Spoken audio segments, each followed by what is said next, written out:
Perspectiva, um programa do Observatório do Terceiro Setor, explorando os horizontes da realidade brasileira.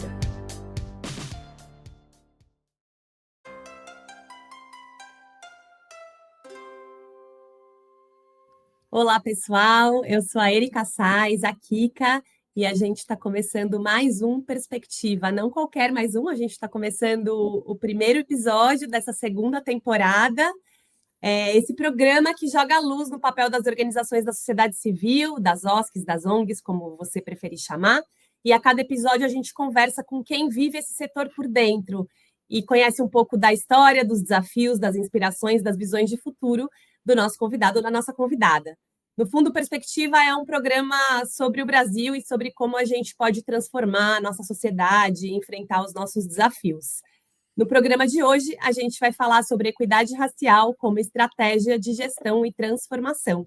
E para essa conversa, o nosso convidado de hoje é o Fernando Soares. O Fernando é gerente de projetos no Mover, Movimento pela Equidade Racial, uma iniciativa que reúne mais de 50 empresas com o propósito de acelerar a inclusão e o desenvolvimento de pessoas negras no mercado de trabalho. Com quase 20 anos de experiência em marketing, tecnologia e desenvolvimento de negócios, o Fernando já passou por empresas como a Whirlpool, Doutor Consulta, a Social Miner, não sei se eu falei certo, além de atuar como palestrante em instituições como a FGV, o Sebrae e o Banco Mundial.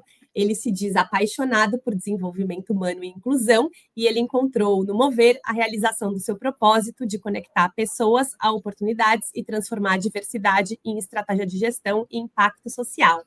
É isso aí, esse é o nosso programa de hoje. Para apresentar esse programa comigo, está aqui, como de costume, o Alan Levi. Oi, Alan. Oi, bom Kika. estar com você de novo. Nossa, muito feliz em estar aqui de volta nessa nova temporada do Perspectiva, com um tema tão importante para a nossa sociedade e com um cara tão bacana e inspirador como o Fernando. Bom programa para a gente. Bem-vindo, Fernando. Obrigado, Kika. Bom estar com vocês, Kika e Alan. É um prazer estar aqui com vocês e compartilhar um pouco do que a gente está construindo para transformar a realidade da população negra no Brasil. Então, vou pedir para você começar contando um pouco para a gente como é que o terceiro setor, o que a gente chama aqui de terceiro setor, entra na sua vida. Porque quando a gente lê o seu currículo, a gente vê que você veio do setor privado, né, desse lugar mais do mundo dos negócios e tal. Então, conta um pouquinho para a gente dessa história e como é que você encontra a sociedade civil organizada, como ela vem até você ou você vai até ela, não sei. Ó, Kika, você vai ver já que eu falo muito, então me interrompa quando necessário, tá? Mas, basicamente, eu vinha fazendo uma carreira corporativa e eu costumo dizer aqui para as pessoas que eu entrei no meio corporativo naquele momento em que você se colocava num espaço em que, se tudo desse certo, tomara que ninguém repare que eu sou uma pessoa negra. Era basicamente isso. Então, a maneira como você se vestia, se comportava, a maneira como você ingressava ali no seu dia a dia, sabendo que você normalmente seria a única pessoa negra naquele ambiente, naqueles espaços, era uma forma de proteção, né? Então, a gente, no meu caso especificamente, eu adequava bastante do que era o meu dia a dia àquela realidade do trabalho. E com o tempo, conforme eu fui galgando posições na carreira, eu fui sendo cada vez mais autêntico, ou me permitindo ser cada vez mais autêntico, dentro de ser mais o Fernando, né, do que ser uma pessoa que não era o Fernando de verdade dentro do ambiente de trabalho. E isso começou a me tocar bastante. Só que chegou um determinado momento que eu fui convidado pela FGV para ir dar uma palestra em Guiné-Bissau, né? E naquele momento, a gente estava esperando nossa primeira filha, a Carolina.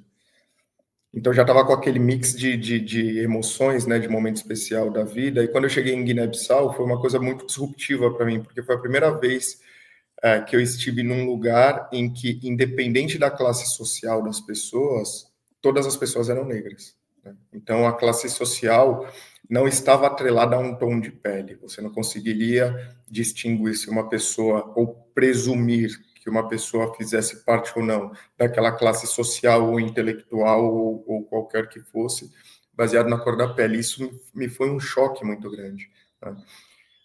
O alerta ou as recomendações, quando a gente vai viajar para um país como esse, eu adoro viajar, já viajei para 25 países, mas quando a gente vai para um país como esse, olha, cuidado, você está indo para um país que ele é extremamente pobre, que tem uma realidade muito diferente da realidade que a gente costuma ir para lugares turísticos e por aí vai. E quando eu cheguei lá, o mais interessante foi que eu encontrei o Brasil. Eu encontrei um país que é muito parecido a muitas cidades brasileiras ou que tem realidades muito parecidas com as do Brasil. A única diferença é que, apesar da diferença social gritante, que você vê pessoas muito ricas e pessoas pobres, né, em ambientes comuns, a cor da pele não marcava esse traço social. E aí, com isso, eu me senti muito provocado, sabe? Poxa, que Brasil que a gente está construindo para minha filha, que vai nascer à época. Eu comecei a ficar muito tocado com como trabalhar a equidade racial em algum nível, como viver alguma experiência em que eu sentasse numa mesa, como aconteceu lá, e o executivo mais importante da mesa fosse alguém que se parecesse com alguém da minha família. E daí eu comecei a buscar internamente o que seria esse propósito e essa entrega, né, de propósito, e eu consegui definir isso depois de um trabalho interno, eu consegui definir isso numa frase. E eu tenho essa frase e todas as pessoas com as quais eu trabalho desde então sabem, né, que o meu objetivo de vida é impactar positivamente o maior número de pessoas negras. Esse se tornou o meu objetivo de vida. E a partir disso, como eu trabalharia ele dentro do meu escopo, né, do meu dia a dia, das minhas rotinas de trabalho. Eu trabalhava numa multinacional alemã nessa época, tinha um cargo executivo, e aí eu comecei a pensar em como eu poderia liderar frentes de maior atração de pessoas negras e por aí vai. Então, além de você se ver como uma pessoa que haja como um exemplo para que outras pessoas consigam se enxergar naquela posição, como você, de forma intencional, também traz mais pessoas negras para dentro do seu dia a dia. Mas aí a carreira foi tomando seus caminhos, e um dia, quando eu já estava no Doutor Consulta, eu recebi um convite para participar de um processo para o Mover, né, o Movimento pela Equidade Racial. Eu falei, gente, não existe forma de o meu propósito ser mais entregue, né, do que essa. Então, trabalhar no dia a dia para fazer com que a equidade racial aconteça de forma estruturada, pragmática, com metas, com métricas, né, com todo aquele aparato de gestão que a gente está acostumado no meio corporativo, eu tenho certeza que vai fazer muito mais, ou tende a gerar muito mais impacto na causa do que o meu trabalho indiretamente. Então, foi assim que eu cheguei aqui.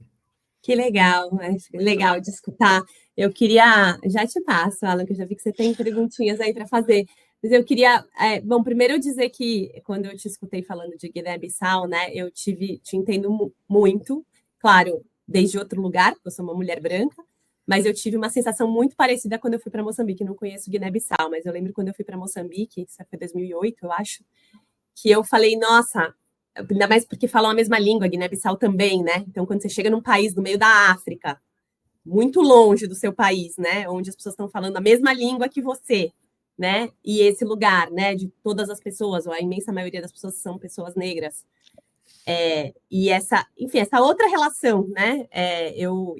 Depois, de um jeito diferente na África do Sul também, tive experiências que eu nunca tinha tido no Brasil em relação à raça. Mas que realmente também me transformaram, assim, transformaram a minha visão, né?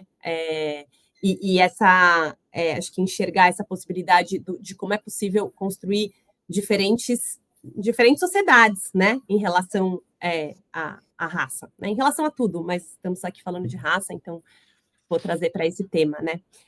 E a outra coisa que me chamou muita atenção na sua fala é um lugar que você falou, eu comecei a trabalhar em empresas e eu queria que as pessoas não notassem que eu era negro, né? Enfim, eu fazia de tudo para não notar, né? E aí acho que tem algo, né? Depois você vai falando, né? Desde o jeito de vestir e tal, né? Que eu acho que tem algo que talvez muita gente passe, acho que não tem a ver só com raça, né? De você querer se adequar àquele ambiente, né? Então você deixar de ser você em alguns aspectos, né, para se parecer mais às pessoas que estão ali e tal. Isso tem um fenômeno aí, né, enfim, social e tal, que acontece. Acho que enfim, todo mundo está sujeito a isso, né? Mas acho que quando você traz raça, a dimensão de raça para isso ganha um outro lugar, né? E aí eu fiquei com vontade de te ouvir falar um pouco mais sobre isso, assim, sabe? Enfim, porque eu acho, estou fazendo essa pergunta também, porque eu acho que isso também nos ajuda, enquanto sociedade, a se colocar no lugar do outro, sabe? E a entender, que é algo que eu acredito muito, né, que o tema racial no Brasil, né, e a inequidade racial no Brasil não é um problema das pessoas pretas, né, negras, é um problema da sociedade brasileira, né, e para isso a gente precisa enxergar esse problema como um problema nosso, né, e não só das pessoas negras. Enfim, então, se você puder falar um pouquinho mais sobre isso. Não, perfeito, Kika. Eu vou tirar alguns exemplos, assim, né, que olhando para trás eu vejo como claramente eu buscava me adequar em algum nível. Acho que até um passo antes que é importante é que nós, pessoas negras, né, nós somos uma vastidão de personalidades, né, então tem pessoas que naturalmente aquele ambiente é um ambiente que é muito familiar a elas, né, o ambiente corporativo como um todo. Outras não encontram ali um ambiente que seja muito, muito replicável daquilo que elas estão acostumadas nos seus ambientes familiares, nos seus ambientes escolares e por aí vai. Que era o meu caso um pouco mais. Então, eu lembro que quando eu estava na graduação e eu fui fazer uma das minhas primeiras entrevistas para estágio, que na época foi na Varig, que é a companhia aérea que existia, para ir para a entrevista eu cortei o cabelo. Eu tinha um cabelo Black Power na faculdade, eu era relativamente reconhecido por isso entre as pessoas da faculdade, e eu cortei o cabelo, raspei o cabelo, assim, eu cheguei na minha barbearia, que era meu tio, né, e a gente tinha todo esse cuidado de cortar o cabelo todas as semanas, tá sempre com o cabelo super bem alinhado, que também é uma característica que a gente gosta muito, e aí eu lembro que eu cheguei para ele e falei, tio, preciso raspar o cabelo. Ele falou, não, absurdo, você não vai raspar o seu cabelo tá lindo. Falei, não, é que eu vou fazer uma entrevista de emprego. Ele falou, então é verdade, tem que raspar sim. Então, existia uma questão de adequação que até fisicamente, né, que não é necessariamente comum. E eu não estou dizendo que eu vou arrumar o meu cabelo de um jeito assim ou assado. Estou dizendo que eu vou cortar o cabelo. Dizendo que eu não vou ter o cabelo que eu tinha. E daí para frente, uma série de outras, né, interações em que você não se vê representado. Então, eu sempre brinco com o pessoal quando a gente vai fazer alguma festa de equipe, etc. Eu falo, gente, na hora que começa a tocar Coldplay, não é uma coisa que conecta com todo mundo, tá? É importante que vocês saibam. E aí todo mundo começa a dançar, tá, não sei o que, e eu sempre via nos lugares quando eu passei que tinha um grupinho ali que falava, pô, isso aqui não tem muito a ver comigo, não. E normalmente pessoas negras, né? Então, é uma coisa muito interessante que o mundo não é essa bolha, né, que o mundo corporativo vive, e as pessoas que fazem parte do mundo corporativo não necessariamente crescerão dentro dela. Então, é um pouco disso que eu sempre via, né? E aí, durante essas jornadas, eu sempre era a única pessoa negra, né, nos ambientes ali, nos espaços de decisão, mas eu lembro de uma situação que foi muito, muito peculiar para mim, duas. Uma foi na Whirlpool, uma pessoa foi promovida e ela ia mudar de cidade e ela estava fazendo uma festa de despedida e ela chegou para mim e falou, preciso te contar uma coisa. Quando você entrou e você foi anunciado como a pessoa que estava assumindo a posição, eu olhei para você e falei, poxa, finalmente alguém que se parece comigo. E a partir daí eu decidi galgar essa promoção. Essa pessoa não era da minha equipe, ela era de uma equipe de um par meu. Ela não se via necessariamente representada por aquele par, que era uma pessoa que ela adorava, inclusive, mas que ela não via semelhanças. E o mais curioso, era uma pessoa não negra. Ela não era uma pessoa negra.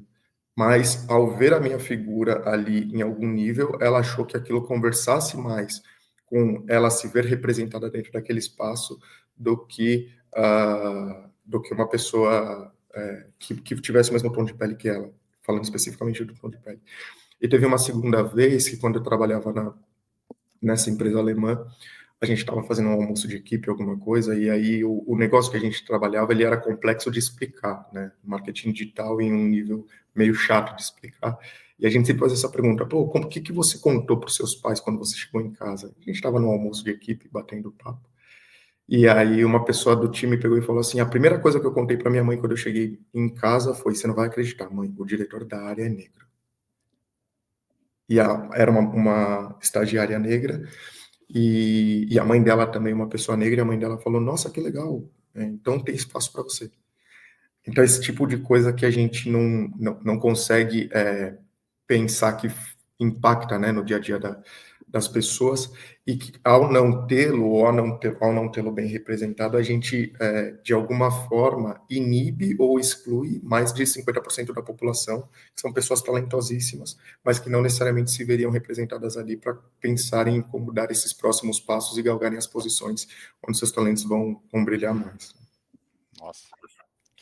Cara, é muito, muito, muito bacana te ouvir e é uma fonte de realmente de inspiração.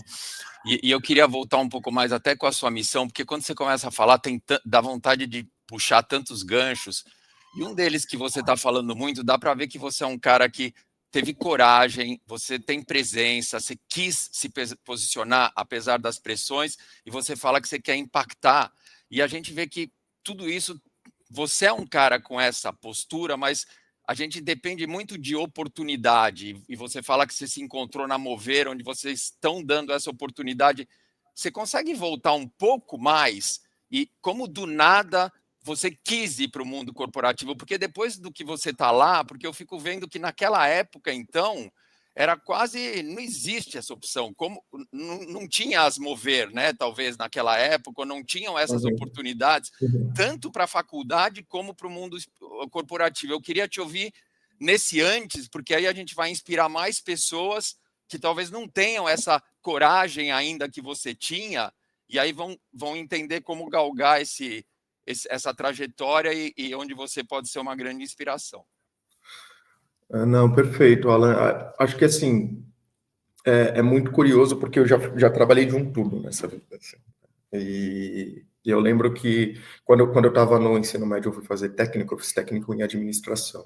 Então, isso foi muito importante para mim, porque eu sabia que eu conseguiria ter algum tipo de trabalho que fosse um trabalho menos braçal, por assim dizer. Né? Poderia sentar em algum escritório do meu bairro, da Casa Verde, e trabalhar em alguma coisa.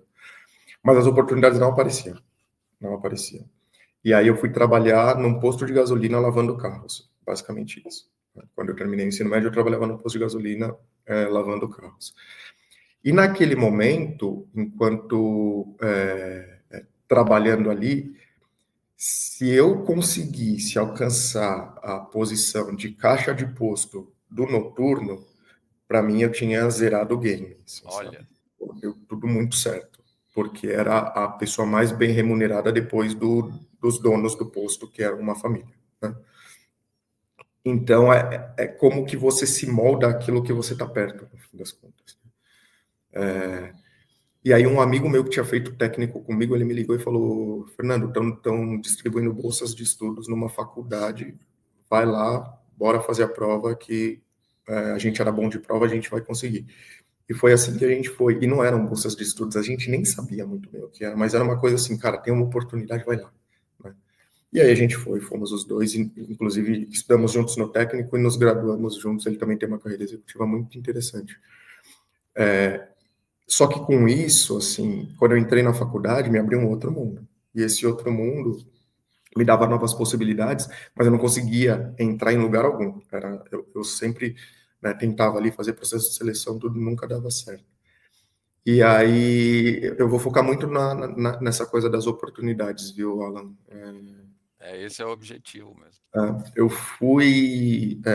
estava indo para a faculdade de manhã, eu estava de manhã nessa época, eu estava indo para a faculdade e uma conhecida minha, que pegava o mesmo ônibus que eu todos os dias, que trabalhava numa empresa de recursos humanos. Ela falou, Fernando, tem uma vaga num banco internacional, você não quer aplicar? Eu falei, pô, é tudo que eu quero. Ela falou, tem um problema, a vaga é de office boy. Eu falei, não tem problema, tá tudo bem. Aí ela falou, tem outro problema, ela é temporária, só vai cobrir as férias do office boy titular. Eu falei, tá tudo bem, bora, vamos lá. E aí fiz o processo e acabei entrando para essa vaga. Quando eu estava lá dentro do banco, o que eu fiz foi revisar todos os processos internos para que me sobrasse o máximo possível de coisas, de tempo, para entender as coisas que aconteciam naquele departamento. Era um departamento de crédito imobiliário. E aí, com isso, eu fui aprendendo das pessoas o que era possível fazer, e aí, em um momento, tinha uma gerente que as pessoas tinham um pouco mais de receio sobre ela, assim, ela estava passando, eu estava conversando com a estagiária dela, e ela falou, vem cá, você não tem mais o que fazer, não? Eu falei, não, de verdade, não tenho. Mas como não, se o outro boy está sempre tão ocupado? Eu falei, não, porque eu mudei aqui os processos justamente para sobrar tempo para eu conseguir entender o que mais acontece aqui. Falou, então pega esses documentos aqui, já que você não está fazendo nada, e organiza para mim. E eu sabia o que era aquele processo, porque eu já tinha perguntado antes, né? Então eu sabia o que aconteceria a partir dali. Então eu peguei os documentos, organizei, né, na ordem cronológica, era basicamente isso, pegar da data mais antiga para a data mais nova uma pilha de documentos. Organizei os documentos, peguei uma calculadora e calculei, eram dívidas, né, de crédito imobiliário, calculei todas as dívidas, coloquei num post-it, preguei em cada uma delas, falei, ó, tá aqui, eu fiz o que você me pediu, aproveitei e coloquei já o cálculo dos valores, só não coloquei direto no documento, coloquei no post-it, se te servir você usa, se tiver errado aí você pede para a sua estagiária fazer. Cara, ela ficou olhando, ué. E aí ela passou na minha mesa, sei lá, 5 minutos depois. Falou, cara, quem calculou aquilo? Eu falei, eu. Ela, mas como você calculou aquilo? Eu falei, eu já fiz técnica em administração, faço ciências contábeis, então fazer cálculo é uma coisa isso é muito básico. E eu falei já de propósito, porque eu já queria. Ela falou, cara, você não vai ficar de office boy, não, você vai trabalhar na minha equipe. Então, foi assim que eu consegui minha primeira oportunidade dentro do meio corporativo, não foi no processo de seleção tradicional. Todos os processos de seleção tradicionais, eu não entrava, não passava, não tinha. Então, é um pouco, e eu falo isso, né, para os meus sobrinhos, né, que estão nessa idade, eu falo, cara, no fim das contas, a gente vai ter que hackear o sistema em algum nível. Enquanto a gente não conseguir tratar a equidade como ela tem que ser tratada de fato, a gente vai ter que hackear o sistema. Mas a perda disso é que eu tenho certeza que existe um monte de pessoa muito talentosa que poderia estar fazendo aquela conta de tabela, né, de tabela price com o pé nas costas e que nunca tiveram a oportunidade de entrar no banco, né, naquele momento. Então, é um pouco disso que foi me fazendo enxergar coisas diferentes. E aí, depois que você está numa instituição como essa, você também entende um pouco os códigos, começa a ver as carreiras das pessoas. E aí, o que, enquanto lavar carros, me levava a ser o caixa do noturno, né? Quando você está dentro de um banco, você já começa a ter outras aspirações que também você vê que são pessoas com as quais você consegue lidar intelectualmente e fala, poxa, eu acho que essa pessoa 15 anos atrás parecia comigo, né? Como que daqui 15 anos eu faço para conseguir chegar nas posições que elas ocupam? Parabéns. Só isso que dá para falar. Parabéns. Parabéns mesmo. Muito inspirador te escutar, Fernando. Sabe que eu fiquei com vontade de escutar um pouco mais sobre, acho que um tema polêmico, entre aspas, né? Acho que na sociedade, digo, né? É a história da meritocracia, né? Então, enfim, é isso. A ideia da meritocracia, onde você tem porque você é melhor, porque você, né? Enfim, pelas suas capacidades e não por outras coisas. E muitas vezes esse tema aparece em contraposição com políticas afirmativas de raça, por exemplo, né? Como se uma coisa fosse oposta à outra, né? Então, como se quando você tem cotas em universidades, enfim, ou quando você tem um programa de trainee afirmativo para pessoas negras, isso fosse oposto à meritocracia, né? E escutando a sua história, é curioso, né? Porque eu nunca achei isso, né? Nunca achei que essas coisas fossem opostas, e acho que escutando a sua história é muito sobre isso, né? É isso, você contando. Eu não conseguia passar em processos tradicionais, eu tive que fazer eu passei num processo onde a sociedade enxerga que uma pessoa negra pode estar, né? Que é no lugar do office boy. E aí, quando eu estava no lugar do office boy, eu tive que, por iniciativa própria, né, mostrar, né, enfim, que eu podia mais, né? E aí alguém ali prestou atenção, né? E falou, nossa, me colocou em outro lugar que ele não tinha me visto antes, né? Como se me mudasse de caixinha, né? Algo que não aconteceria só olhando para mim, né? Então, eu queria que você falasse um pouco sobre isso, assim, e se você quiser também já falar, eu não sei, como é que você hoje trabalha com o setor privado, né? Assim, a Mover hoje trabalha com o setor privado, você está aí no diálogo com as empresas. Queria que você falasse um pouco sobre isso também no diálogo com as empresas, enfim. E num paralelo, né, que a gente falou muito de passado, se hoje está melhor mesmo, né? É muito importante a gente saber se você está sentindo essa evolução e se a gente pode ter esperança que não vai ser sempre hackear o sistema e a gente está caminhando, lógico que a gente está muito longe do ideal, mas que a gente está otimista que está caminhando para alguma coisa. Eu tenho muita curiosidade disso e eu acho que o ouvinte também. Não, perfeito. Então, meritocracia. Em um trabalho que eu tive, eu era muito próximo da Fundação Estudar, e aí eu conseguia estar relativamente perto do Jorge Paulo Lemann, que eu acho que é a pessoa que mais trouxe o conceito de meritocracia para o Brasil. E aí aqui eu vou fazer vou me permitir fazer um ponto que eu acho que é muito importante. Sempre que eu ouvia falando de meritocracia, e aí você pode ter todos os poréns com maneira de gestão de A, de B ou de C, mas quando eu via o Jorge Paulo Lemann falando de meritocracia, ele sempre falava que a meritocracia deveria ser calculada com base de onde a pessoa saiu, ou seja, quais os recursos que ela tinha, e onde ela chegou. Eu lembro ele dar um exemplo muito claro. Ele dizia, se você tem uma pessoa que chega para um processo de seleção, estudou nos melhores colégios da sua cidade, fez intercâmbio e essa pessoa fala inglês, essa pessoa ela tem muito menos mérito do que uma pessoa da mesma cidade, que não tinha condições sociais, que estudou em escola pública e também fala inglês. Basicamente isso. Eu acho que com o tempo a gente foi perdendo a questão do ponto de partida, né? Que a meritocracia, ela de fato é essa análise sobre um todo, né? Não só sobre onde as pessoas estão ou estariam, né? Então, a raiz do produto, né? Deixa eu enxergar aqui qual que é o produto que essa pessoa é, o que aconteceu no caminho dela para ela chegar até aqui, para ela chegar até aqui com essa potência que ela é. E isso em todas as fases da vida, né? Da vida e da carreira. Então, acho que isso já é um ponto interessante da gente tentar resgatar, né? Que a meritocracia, ela não é sobre a capacidade que você tenha de algo, mas é o que você fez com os recursos que você tinha para construir aquilo que você construiu. Se eu acho que a gente vai resgatar isso no debate público, eu acho muito pouco provável. Eu acho que as pessoas já tatuaram a meritocracia de outra forma e virou essa coisa, né, diferente que ela é vista hoje. Então, para que a gente consiga enxergar, né, que a pessoa tenha ou não maior capacidade de algo, a gente deveria ter algumas bases melhores de análise.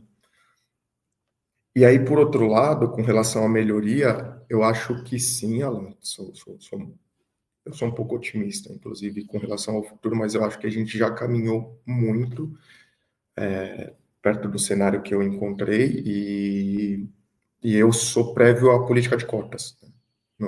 Na minha época de faculdade ainda não tinha política de cotas, então acho que a política de cotas foi um fator muito disruptivo, e aí está aí, né, todos os dados que comprovam.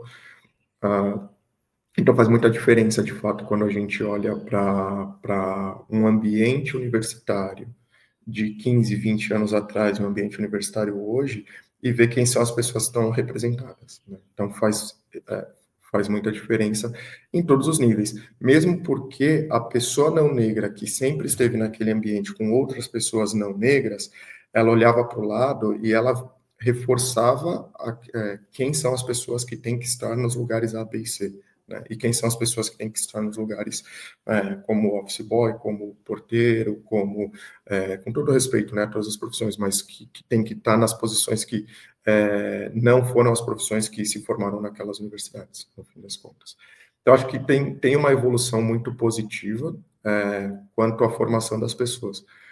Mas quando a gente vai olhar para o cenário de evolução de carreira, ele ainda é muito desafiador. Então, a gente tem por pesquisa que aproximadamente 55% da força de trabalho de grandes empresas é formada por pessoas negras. Então, 55%, que é muito próximo do que é a realidade do Brasil, que são 56% de pessoas autodeclaradas. Quando a gente vai evoluindo nessa jornada, a gente vai vendo que esse número ele cai radicalmente, né? E aí você chega para pessoas autodeclaradas negras em posição de liderança, você já cai para 9%, né? Em posição de alta liderança em nível executivo. Então, o que acontece nesse meio do caminho, né, para que essas pessoas ainda não tenham essa oportunidade de desenvolvimento? E aí, aqui no Mover, a gente olha muito para a oportunidade como uma forma de acelerar esse processo de fato, né? Então, a gente tem dois olhares aqui. Um olhar que é para a formação de lideranças, e aí como que a gente faz com que as pessoas que já fazem parte das empresas associadas ao Mover se vejam, né, nesses cargos de liderança e como elas se preparam para isso, né? Então, vou dar um passo atrás para explicar o que é o Mover e aí a gente detalha, né, como que a gente trabalha nesse sentido. O Mover é uma coalizão que nasceu na pandemia, então, durante a pandemia, existia um grupo de CEOs que já estava mobilizado para tentar resolver, em algum nível, o impacto da pandemia sobre o pequeno varejista. Então, a Dona Maria, que tem um bar numa cidade do interior, e aquele é o ganha-pão dela e da família dela, é o sustento da família, e que vendia produtos, né, dessas grandes empresas, mas que durante a pandemia, né, aquele negócio foi para um outro patamar, negativamente, né, por conta da pandemia. Então, eles estavam mobilizados para resolver e criar uma série de ações muito interessantes, né, para fazer com que essas pessoas, essas pequenas empresas se mantivessem. E aí, durante aquele momento, acontece o caso de George Floyd, como, né, vocês devem ter acompanhado, e acontece o caso Beto, que foi aqui no Rio Grande do Sul. E veio aquele susto, né, com todo o movimento Vidas Negras Importam e tudo que causou. E aí esse grupo de CEOs, muito por provocação deles, né, incômodo deles e provocação dos seus times também sobre como que a gente vai trabalhar a questão racial, né, se a gente tem algum papel nisso, eles falaram, bom, a gente tem um papel e a gente precisa trabalhar isso de uma maneira muito clara e estruturada, né. Um deles, ele fala, talvez esse seja o maior problema do Brasil, que nunca foi atacado como deveria ser. E aí, a partir disso, eles começaram a convidar outros CEOs e outras CEOs para fazerem parte da coalizão. Eram 8 no início, um pouco mais, em pouco tempo eram 40. E hoje nós estamos com 59 empresas que fazem parte do Mover, são 59 gigantes, que tem o objetivo de promover a equidade racial dentro dos seus negócios e na sociedade como um todo. Para a gente chegar até aí, a gente desenhou 2 metas. Então, é algo muito pragmático, muito processual, né, para a gente entender se a gente está conseguindo gerar o impacto que a gente estima. Essas empresas, elas fazem parte de um financiamento coletivo, então elas pagam para ser parte do Mover, né, do Movimento pela Equidade Racial. E esses valores a gente transforma em 2 linhas de programas que elas vão compor as 2 grandes metas que a gente definiu lá atrás. Uma meta é que dentro das empresas que fazem parte do Mover, a gente vai ter pelo menos mais 10 mil pessoas negras ocupando posições de liderança. Então, isso já conversa com uma aceleração naquele percentual de lideranças que a gente tem, para que essas empresas tenham cada vez mais representatividade dentro das camadas de tomada de decisão. E essa meta, ela vai ser atingida até 2030. Para que a gente chegue lá, existe uma série de programas, formações e capacitações internas que a gente oferece para os seus times e trocas de experiências, inclusive, entre as empresas, para que elas possam também entender quais são seus processos internos que inibiam, né, a ascensão de profissionais negros e negras. Então, isso olhando para a formação de lideranças. Paralelamente, olhando para a sociedade como um todo, a gente se desafiou a gerar 3 milhões de oportunidades para pessoas negras no Brasil como um todo. E essas oportunidades, elas vão em alguns níveis. São oportunidades de formação e capacitação, então a gente distribui uma série de bolsas, né, ao longo do ano para as pessoas, inclusive nesse momento a gente está com uma campanha distribuindo 60 mil bolsas que vão desde programas de formação em idiomas, então espanhol, alemão, francês, programas de formação em tecnologia, para a pessoa que queira aprender programação, para a pessoa que queira aprender sobre IA e como a IA pode ser utilizada, né, para impacto positivo dentro dos seus escopos de trabalho, para pessoas que queiram aprender sobre o mercado digital como um todo, então programas de tecnologia, programas de formação de liderança também olhando para a sociedade como um todo, enfim, é uma série de programas que a gente oferece bolsas de estudos para que as pessoas tenham a oportunidade de se desenvolver enquanto profissionais e desenvolverem suas carreiras. Então, um deles são bolsas de cursos livres dentro de universidades que fazem parte do Mover, Grupo Edux e o Grupo Cogna, que nas suas universidades Estácio e Anhanguera oferecem bolsas também. Então, uma série de bolsas que a gente oferece para formação e capacitação. Empregabilidade é a outra vertente, então como que as empresas do Mover, elas ampliam cada vez mais o seu quadro geral de pessoas negras, não só olhando para a formação de lideranças, mas para o quadro como um todo, e aí faz com que esse pipeline, né, para a formação de lideranças seja cada vez maior. E, por fim, a cadeia de valor.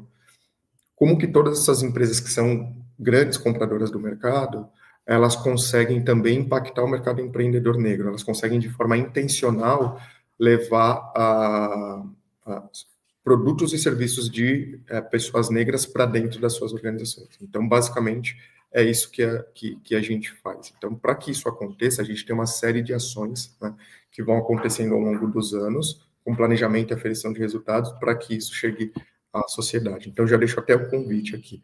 Pessoas que estejam interessadas e que queiram fazer parte das iniciativas do Mover, participar dos cursos, participar das formações, receberem as bolsas de estudos, é só acessar o nosso site, que é o somosmover.org, e ter acesso a todas as bolsas que o Mover disponibiliza gratuitamente para a sociedade, através dos recursos das associadas. Fernando, deixa eu ver se eu entendi. Vocês começam com 6 CEOs, então esse movimento nasce, né, dentro do setor privado e da alta liderança do setor privado, né, 8 CEOs. Esses CEOs, eles próprios vão engajando outros, correto? Isso. É isso? Eles próprios se comprometem a ir ligando para os seus pares, mandando e-mails e falando, oi, você não quer participar aqui desse processo, né? E aí eles conseguem, nesse engajamento entre pares, hoje vocês têm mais de 50 empresas participantes. Essas empresas cotizam, ou seja, elas pagam um X por ano para pertencer ao Mover, né? E o trabalho que vocês, Mover, fazem de qualificação profissional, de buscar pessoas e tal, é para essas 50 e tantas empresas. Tem uma... É um ótimo ponto. Ele não necessariamente é para essas empresas quando a gente fala de programas para a sociedade como um todo, mas ele é também. A única coisa é que, quando a gente olha para a formação de lideranças, ele é exclusivamente para dentro das empresas, e aí a gente tem programas em diversos níveis, desde programas para quem vai atingir o primeiro nível de liderança, até programas de formação para executivos negros que querem dar o próximo passo e chegar no conselho. Então, a gente tem uma série de programas com parceiros, né? Então, são parceiros muito qualificados do mercado, das melhores escolas de negócios que gerenciam esses programas, né, para a gente. Quando a gente olha para as oportunidades que a gente gera na sociedade como um todo, a gente está formando uma massa de pessoas capacitadas, né? Então capacitando um volume importante de pessoas para que essas pessoas elas possam vir trabalhar nas empresas do Mover, excelente, e aí é até um ponto positivo, porque já são empresas que têm declaradamente, publicamente, né, um compromisso com a equidade racial, então tendem a ser empresas nas quais pessoas negras tenham mais oportunidades de desenvolvimento, mas não só, porque o impacto ele vai ser para a sociedade como um todo. Então, muito provavelmente, né, a gente está formando pessoas que vão trabalhar em outras empresas, ou nos seus próprios negócios, ou em outros lugares, inclusive organizações do terceiro setor, que não estão, né, que não são diretamente as empresas associadas ao Mover. Mas o objetivo é esse mesmo, é formar o máximo de pessoas possível para que a torta, no fim das contas, né, fique maior para todos e aí cada um consiga ter o melhor nível profissional na sua fatia. Deixa eu fazer um gancho aqui na questão das empresas, porque aqui no Perspectiva a gente fala muito sobre as pontes e sobre a importância do setor privado também nessa transformação social, e muitas vezes as empresas são vistas como vilãs, né? Uhum. E eu conhecia o Mover já, é impressionante a lista de parceiros que vocês têm, eu tenho contato com alguns dos conselheiros CEOs, eu já vi eles falando com orgulho do Mover, então eu queria entender um pouco isso, né? Você tem um líder visionário, você tem essa parceria. Para baixo na empresa, isso acontece de verdade? Está acontecendo essa implementação do tal do ESG ou dessas práticas? Elas estão sendo realmente entrando nos tecidos dessas grandes corporações? E aí, indo para a questão, eu acredito que sim, né? Mas se sim, quando veio essa onda anti-woke, você sentiu um retrocesso? Porque a gente está vivendo muito esse momento, né? Essa vontade toda essa transformação, e muita gente agora querendo não largar o osso, né? Aqueles mais pré-históricos, e tentando mostrar que não era bem assim. Quando eu vejo o nível das empresas que o Mover tem de parceiros, como a gente passa otimismo que a gente está criando realmente essa transformação e incentivar outras pontes com outros gigantes do setor privado, e a gente sabe a importância deles para criar realmente todas essas oportunidades e inspirar os menores a quererem ter práticas similares. Não, perfeito, são ótimas perguntas. Eu acho que alguns dados ajudam a gente a entender, né, como essa evolução vem acontecendo. Quando a gente começou a fazer a aferição de dados, né, de onde as empresas se encontravam, ano após ano a gente vem ganhando pontos percentuais significativos em todos os cenários nos quais a gente se predispôs, né? Então, a gente, no ano passado, atingiu 56% de população negra dentro das associadas do Mover, né? E aí a McKinsey, que é uma das nossas associadas, faz a aferição de dados para a gente junto com o plano CDE, e aí a gente tem esse dado muito claro. Então, olhando lá para a empregabilidade, né, quantas vagas a gente deixa no saldo, então a gente faz a conta, inclusive, para considerar retrocessos, demissões, etc. Né? No ano passado foram mais de 170 mil posições novas que a gente teve com pessoas negras ocupando-as, então é um sinal de evolução. E também do ano passado versus ano anterior, né, a gente está no momento de medição, inclusive esse ano, em breve vocês vão ter os dados atualizados. Mas no ano passado, em relação ao ano anterior, então 2024, o dado de novas lideranças, ele foi de 2.016 pessoas negras ocupando posições de liderança dentro das associadas, que nunca tinham ocupado antes, né? A nossa meta é de 10 mil, então a gente sabe que a gente, felizmente, está num bom caminho aí para que consigamos gerar esse impacto. E enquanto oportunidades geradas, aí voltando lá para a meta dos 3 milhões, são 170 mil oportunidades geradas em empregabilidade e outras 108 mil oportunidades geradas em formação e capacitação, e no momento em que a gente estruturou a máquina para escalar, né, para ganho de escala. Então, as empresas, elas estão comprometidas, elas estão trabalhando de uma maneira intencional para que isso aconteça. E tem uma coisa que eu acho que é muito importante que você traz, Alan, que é as empresas, elas têm níveis de maturidade distintos, né, sobre a questão racial. Então, dentro do Mover, que já são empresas que têm um interesse em atuar sobre a pauta, você vai ter empresas que estão mais avançadas e empresas que estão menos avançadas em assuntos específicos, inclusive. Então, acho que o primeiro recado que é importante para quem ainda não faz parte do Mover entender é que não existe nível de maturidade ótimo para você fazer parte. E uma vez que você faz parte, a sua meta, ela é individual, né? Então, o Mover vai apoiar cada uma das associadas a lidar com os desafios que ela tem com ela mesma, né? E os números que a gente reporta, que são os números que eu comentei agora, são os números da coalizão como um todo. Então, são dados distintos aqui para a gente olhar como a gente evolui enquanto coalizão e qual que é a resposta que o Mover, enquanto movimento, está dando para a sociedade.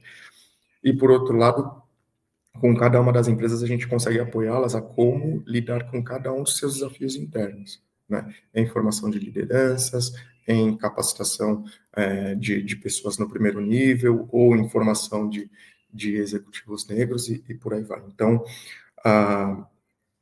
a questão do que as empresas que estão no Mover atuam, ela é muito individualizada em certo nível, dentro de um desafio que é um desafio muito comum para todas. E existe muita troca de boas práticas também. Isso é fantástico, porque tem muitas empresas que são concorrentes, inclusive, e elas trocam muitas boas práticas. As empresas, quando você olha o portfólio de vocês, são empresas bastante grandes, né? Existe um filtro nesse sentido, de vocês trabalharem com empresas de mínimo X mil funcionários? Ou... Ótima pergunta, não necessariamente. Então, a gente tem em postos de trabalho um pouco mais que 1,3 milhão de postos de trabalhos representados dentro do Mover. Você vai ter empresas que tenham mais de 100 mil pessoas, né, mais de 100 mil colaboradores, mas você vai ter empresas que têm menos de 10. Então, não é um corte necessário. E aí, conversa com o ponto que eu comentei, de a gente olhar para desafios específicos de empresas específicas, né? Então, se o seu desafio, enquanto uma empresa que tem baixo volume de funcionários pela natureza do seu negócio, é um desafio de atração ou formação de alta liderança, é aí que possivelmente o Mover te ajude mais. Ou se o seu desafio é outro, como que o Mover te ajuda dentro desses desafios. Então, é um pouco por aí. Tem só um ponto desculpa, que eu fiquei curioso, era longa a pergunta, dessa história que a gente ouviu, que estão tendo retrocessos, que alguns programas foram cancelados. Você está vendo isso na prática? Como que está acontecendo? Eu ia te perguntar exatamente isso, só para complementar a pergunta do Alan, acho que é isso, né? Eu tenho escutado, né, de pessoas, sobretudo da área da sociedade civil, assim, né, de que depois de um certo boom do tema, né, onde tinha muito interesse, mais recursos e tal, a gente está vivendo um último ano onde existe não sei se retrocesso é a palavra, mas uma diminuição, enfim, de recurso, de priorização, de interesse, de centralidade da agenda, porque, de fato, acho que desde o marco que você mencionou, George Floyd, depois no Brasil também, enfim, esse movimento que explode nos Estados Unidos e ganha muita força no Brasil, ele tem um eco muito óbvio, muito claro, tanto no setor privado brasileiro quanto na sociedade civil organizada brasileira, né? E aí acho que desde o ano passado eu venho escutando muito isso, né? De lideranças negras, sobretudo no meu caso da sociedade civil. Queria te ouvir como é que você sente isso no setor privado e no diálogo com o setor privado, e como é que vocês têm trabalhado isso na relação com as empresas que fazem parte do Mover. É um ótimo ponto. A gente, obviamente, percebe, né, que existe uma série de ações no caminho contrário da pauta da diversidade que pressionam as empresas no geral. Tem um dado que para a gente é curioso, que a gente começou esse ano com 52 empresas, e a gente está terminando o ano com 59 empresas, né? Talvez mais, ainda tem empresas que estão em conversas para fazerem parte do Mover ainda esse ano. Então, esse é um ponto que nos dá uma certa tranquilidade no sentido de as empresas estão vendo esse discurso contrário, mas elas estão entrando porque estão vendo que existe um valor intrínseco aqui que elas não tinham acesso antes. Então, acho que esse já é um ponto importante. Agora, Alan, enquanto a questão, né, da pauta anti-woke, a gente obviamente sente, né, existe de fato uma pressão contrária,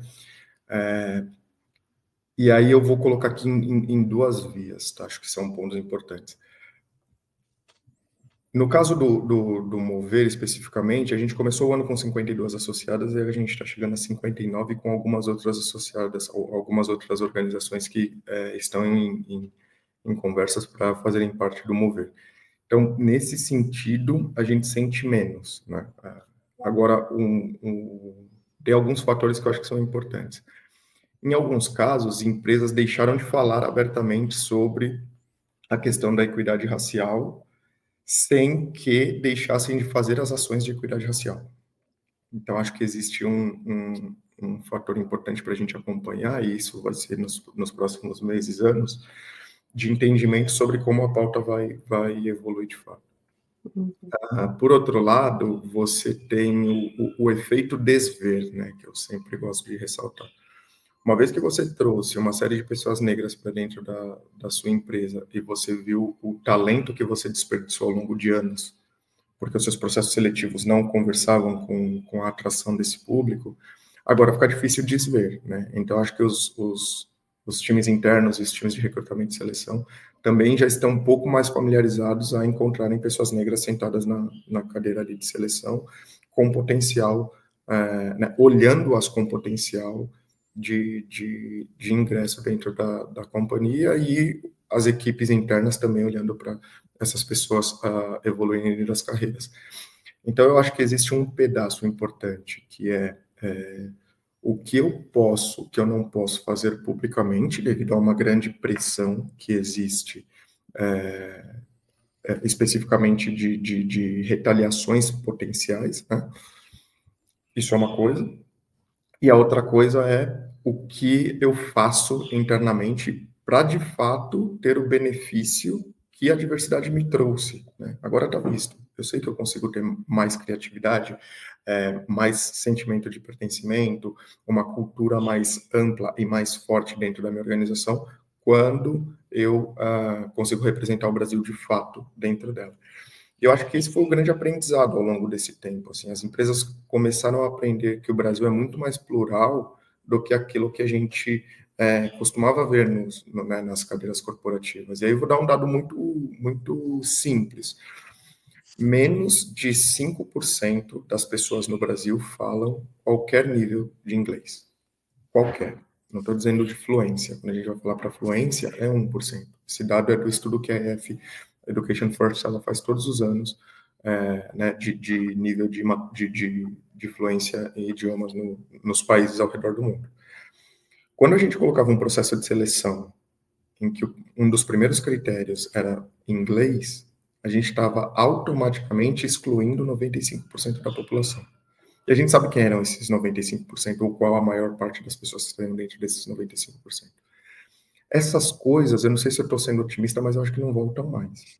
Porque as empresas que fizeram processos invertidos, nos quais ela traziam as pessoas pelas competências outras e depois formavam, né, esses pontos específicos dentro de casa, elas viram que o nível de talento que elas conseguiam atrair eram absurdamente maiores do que os talentos que elas traziam antes.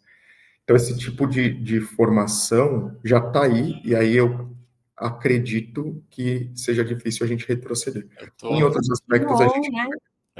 Eu estou super feliz de te ouvir, porque eu trabalho muito com grandes empresas no meu trabalho, e eu estou vendo essa mudança. E quando começou essas histórias de desativar, eu usava uma outra frase, ou uma coisa que eu entendi, eu falei, olha, se já foi feito alguns acertos e já virou parte da cultura global da empresa, talvez é por isso que não precisa ter mais aquele departamento específico, já entrou na política da empresa global, que é o certo. Então, esse desativar é bom. Só que eu falava isso com dúvida, porque eu falava, olha, não precisa ter mais alguém falando tanto disso, porque já está disseminado. E quando você fala os dados e esse seu otimismo, é música para os meus ouvidos, porque eu vou continuar otimista e acreditando que nós estamos, sim, transformando a sociedade brasileira, e a gente está vendo esses avanços. E tem gente querendo se omitir ou falar que não, e se pegando em detalhes que são um ponto de vista errado. Aqui a gente fala de perspectiva. A perspectiva é positiva e os avanços estão acontecendo, e você é prova viva disso. Então, obrigado. Assim, para mim foi muito legal te ouvir nesse sentido. Não, Alan, eu acho que assim, quando você faz uma vaga afirmativa, né, você tem 100% de chances de ter uma pessoa negra ocupando aquela posição, né? Algumas empresas diminuíram o número de vagas afirmativas. Isso vai fazer com que, agora, eu acho que, eu estou sendo otimista na minha fala, mas eu acho que agora a gente vai conseguir separar, de fato, as empresas que entenderam das empresas que não entenderam. Ao fazer uma vaga não afirmativa, qual vai ser o percentual de pessoas negras que vão, né, ser contratadas, ou mesmo para outros recortes. Então, acho que agora a gente vai aprender um pouco mais sobre isso. Mas eu acho que tem um efeito que essa política já trouxe, que já contratei pessoas negras, já vi que essas pessoas são talentosíssimas, já vi que provavelmente eu era que não tinha acesso, né, convivência com pessoas negras nesse ambiente de intelectualidade. E agora que eu já tive, eu sou uma pessoa melhor profissionalmente para contratar. Se isso vai se transformar em uma perda muito grande de pessoas negras entrando dentro das empresas ou não, Eu ainda acho que é cedo para a gente afirmar, mas eu sou otimista. Eu sou um pouco como você, eu sou um pouco mais otimista. Eu sou otimista também, mas eu escutei um pouco diferente do Alan, eu escutei o seguinte de você, Fernanda, aí cada um como é, né, perspectivas e como a gente escuta, né? Que assim, talvez a gente talvez não esteja acontecendo um retrocesso, mas uma desaceleração. Né? A gente não está voltando atrás em conquistas, mas a gente está indo talvez mais devagar do que a gente estava indo ou poderia ir, né? E que isso tem uma explicação, e a gente tem um contexto global, né? Isso está acontecendo em vários âmbitos e várias dimensões, né? Dentro de um contexto global que tem, enfim, de fato aparecem vozes e movimentos e tal, que tentam frear, e não estou falando só de equidade racial, estou falando de vários outros temas, e raça está junto desses temas, né? Agora, eu não acho que as empresas já incorporaram, que isso é uma política, que isso está dado, que isso é cultura, e que, portanto, que seria maravilhoso, né? Seria maravilhoso quando você chega nesse ponto, né? Você não precisa mais de política de cota, porque as pessoas chegam naturalmente, né? Então você não precisa mais da política, né? Mas é isso, eu não sinto que a gente está nesse momento, nem na política de cota, nem nas empresas, nem nas universidades, que a gente ainda são muitos séculos de um modo de pensar e de um modo de operar e de um modo de construir sociedade que é difícil que em 10 anos ou em 5 anos de trabalho, enfim, acho que a gente tem progressos, assim, eu como cidadã, como brasileira, vejo progressos e vejo diferença, né? Da onde eu vejo, né? Da onde estou, né? Mas acho que a gente precisa de mais tempo do que isso para que isso se torne parte, se torne cultura mesmo, se torne algo que está incorporado 100% nas nossas vidas e no nosso modo de existir enquanto sociedade. Mas, enfim, com isso, eu vou passar aqui para a nossa parte final aqui do programa, Fernando.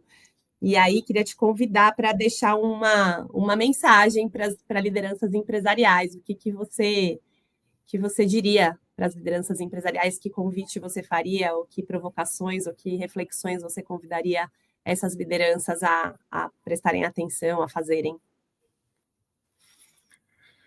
Olha, Kika, eu diria que se você não tem o Brasil de fato representado dentro da sua organização, muito provavelmente você está perdendo oportunidades que o Brasil te dá, em todos os âmbitos. Então, desde oportunidades de times internos, até oportunidades de desenvolvimento de novos produtos, até oportunidades de aberturas de novos mercados dentro do próprio Brasil, que são com os quais você não... São mercados, são pessoas, são oportunidades com as quais você não consegue nem dialogar por não ter proximidade com.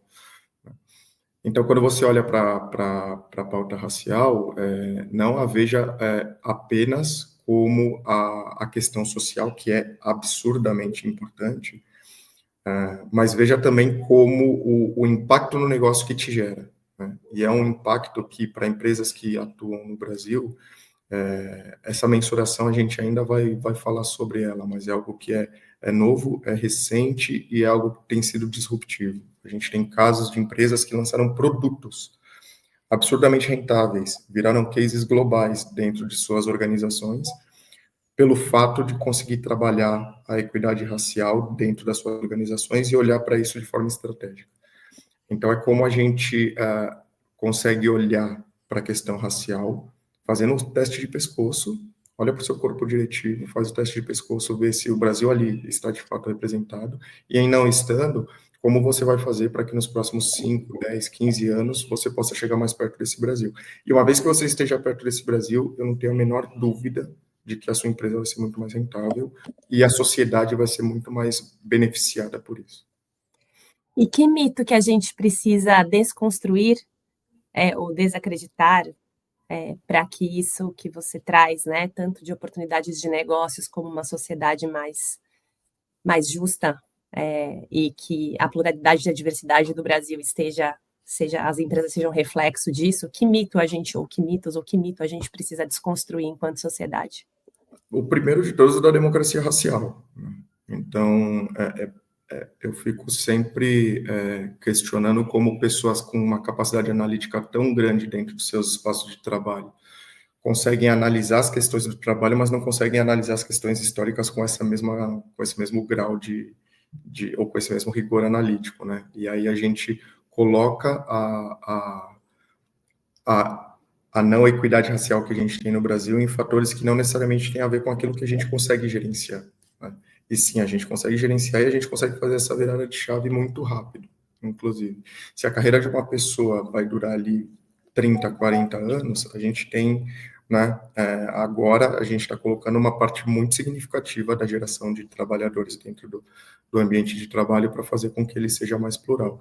E corrigir isso, esse efeito histórico que a gente tem dentro do Brasil, dentro da sua jornada profissional, é fundamental para que, né, as próximas gerações tenham que fazer correções muito menores do que essas que a gente tem trabalhado hoje.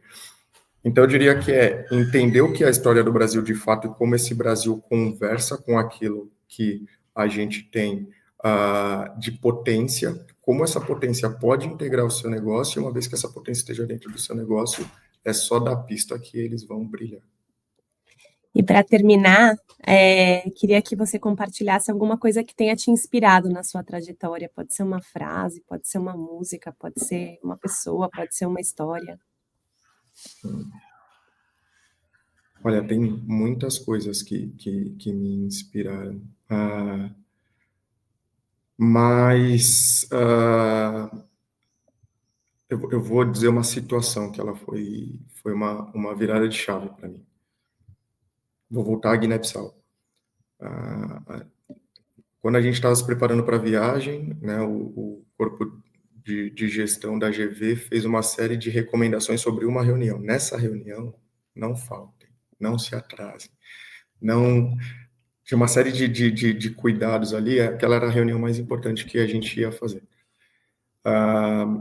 E a gente ia para uma cidade no interior, ia voltar, então, poxa, muito cuidado para não perder essa reunião, porque essa agenda é a agenda mais importante da viagem como um todo. Quando a gente chegou na reunião, né, muito cedo, e esperamos que a pessoa chegasse, estávamos ali conversando, daí a pessoa entrou na sala. Quando entrou, esse executivo, que era a pessoa mais importante com a qual a gente ia falar durante toda aquela viagem, ele era igual ao meu avô. Eu pincelei isso antes, né? Ele era exatamente igual ao meu avô. E isso, para mim, foi uma coisa muito disruptiva no sentido de olhar para alguém em uma posição superior, né? E saber que aquela pessoa se parece com alguém da minha família era uma coisa que nunca tinha acontecido comigo no Brasil, né? Isso me deu vontade de fazer mais. Então, quantas pessoas ou quantos sinais a gente não dá negativamente para pessoas absurdamente talentosas de que elas poderiam ocupar outras cadeiras, pelo simples fato de não colocarmos nessas cadeiras as pessoas que representam esse país como um todo. Fizemos isso ao longo dos anos. Tínhamos uma série de fatores que nos levavam a isso, ou que nos faziam acreditar que nos levavam a isso. Um deles era a não formação das pessoas. Hoje a gente tem milhares de pessoas muito bem formadas nas principais universidades do Brasil que podem levar um nível de representatividade para esses lugares que outras pessoas todos os dias vão olhar para elas e dizer: eu vou ser aquela pessoa amanhã, essa pessoa se parece comigo, essa pessoa se parece com a minha tia, essa pessoa se parece com o meu primo, eu vou ser como ela amanhã, e eu vou fazer com que esse mercado seja cada vez melhor e mais produtivo para todo mundo. Maravilha, Fernando, muito obrigada. Obrigada pelo papo, super inspirador, parabéns pelo trabalho, parabéns pela sua trajetória. Alan, vamos terminar? Quer fazer aí um resumo eu vou falar final? só, assim, obrigado, Fernando, pela coragem, pela inspiração, pelo otimismo. A gente tem muito que consertar da história, só para voltar àquele ponto, a gente está muito longe da onde a gente ainda precisa estar como sociedade, mas fica um ponto bacana. Diversidade não é departamento, diversidade é cultura, né? Diversidade é vantagem competitiva, é tudo isso que você nos inspirou aqui hoje. E essa é a missão do Perspectiva, lutar sempre por uma sociedade mais justa, diversa, inclusiva, sustentável, e obrigado aí pelas palavras, foram muito inspiradoras e valeu. Eu que agradeço e contem comigo, foi um prazer. É isso, gente. Esse foi mais um episódio do Perspectiva, Hoje a gente mergulhou no tema da equidade racial e a gente se vê no próximo episódio. Muito obrigada e até lá. Perspectiva, um programa do Observatório do Terceiro Setor, explorando os horizontes da realidade brasileira.